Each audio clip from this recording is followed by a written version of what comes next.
benden bir kurtuluş yok mu ya? Öldürün. Sevgi, saygı. Senin ağzını burnunu dağıtırım ha. Terbiyesiz. Çok seviyorum seni. diyorsun ya?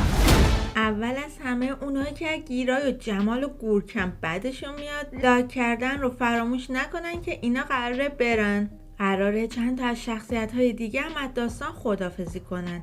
گفته شده تو قسمت بعدی بعد از یه اتفاق بزرگ با چند تا دیگه از کاراکترها قراره خداحافظی کنیم. حالا سوال اینجاست این بار قراره چه کسایی از سریال برن؟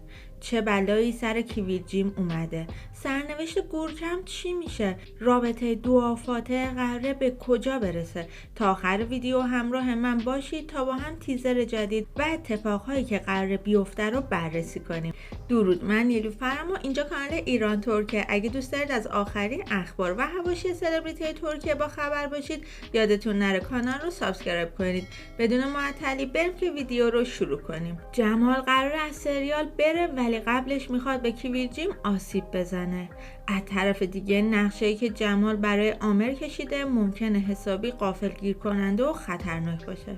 کیویل جیم هم با یه عالم سورپرایز جدید روبرو میشه. بالاخره معلوم میشه که پنبه بیگناهه و بازی‌های گورکم رو کیلو میده. تازه بازیگرای جدید هم قراره به سریال اضافه بشن که همه چی رو تغییر میده. نورسما هم وارد یه رابطه جدید میشه. بالاخره فاصله‌ای که بین دعا و فاتح بود کم و کمتر dاره میشه. هرچند که فاتح به دعا ابراز علاقه میکنه ولی دعا میگه که دوستش نداره. Ya nefret ediyorum. Çok aşığım sana. Çok seviyorum seni. تو قسمت‌های قبلی دیدیم که فاتح انگار داره یه حرمسرا برای خودش درست میکنه. هم میخواد رابطه‌اش رو با جانسو نگه داره و هم تلاش میکنه دوباره به دعا نزدیک بشه. اما این دروغ‌ها تا کی میتونه ادامه داشته باشه؟ اگه دعا بفهمه که هوس و گیرای با همدیگه رابطه داشتن چه اتفاقی میفته؟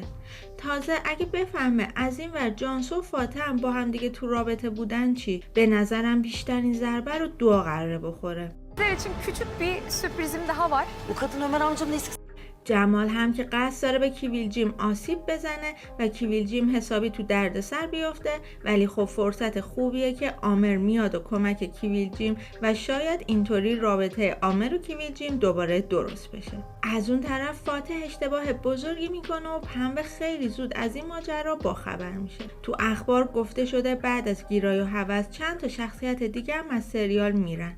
ولی موضوع جالب اینجاست که این شخصیت ها چطور از داستان کنار گذاشته میشن. تو تیزر قبلی دیدیم که تمام بازی های جمال علیه کیویل جیم برملا میشه و بیننده ها امیدوار بودن که بالاخره جمال از سریال بره. لحظه هایی که گورکم ضایع میشه خیلی نزدیکه. تازه توی داستان برای نورسما هم تغییرات هیجان انگیزی هستش.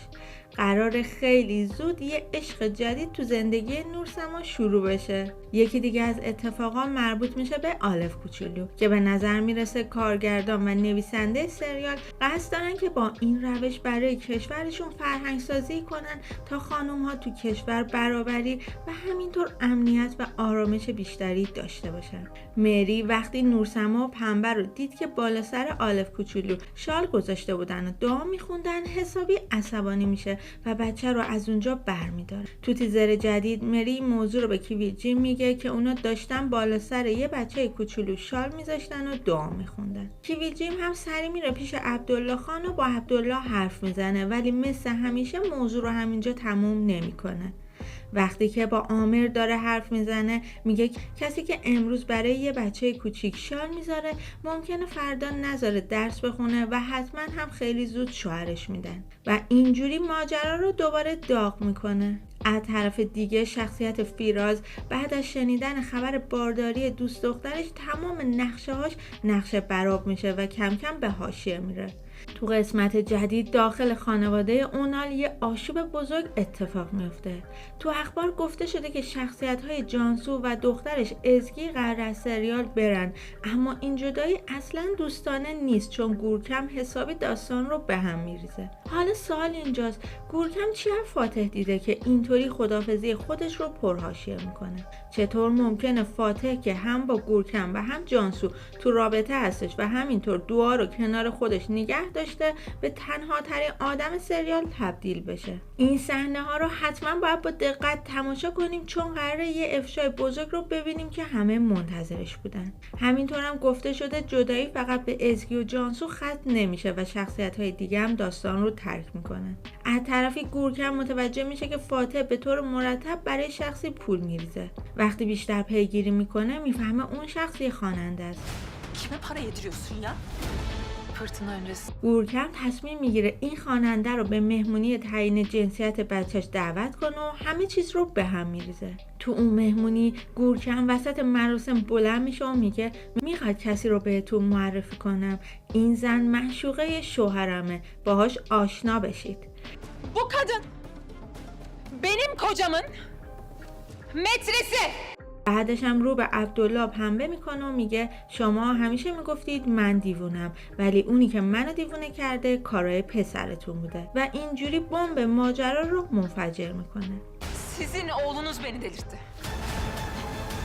همونطور که توی تیزر دیدیم تقریبا همه به جز عامر و دعا تو اون مهمونی حضور داشتن.